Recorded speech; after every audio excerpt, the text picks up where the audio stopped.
What's the meaning of basset?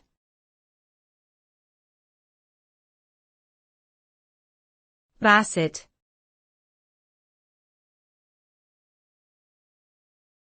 Basset.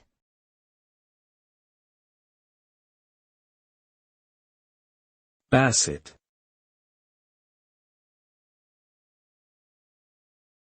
Basset.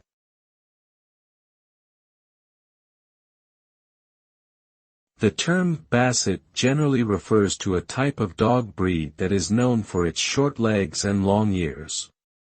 Specifically, the Basset Hound is a popular example of this breed. Originally bred in France for hunting small game, these dogs have a keen sense of smell and are often used today for tracking scents in various situations. The word basset may also be used more broadly to describe anything that has similarly short legs in relation to its body.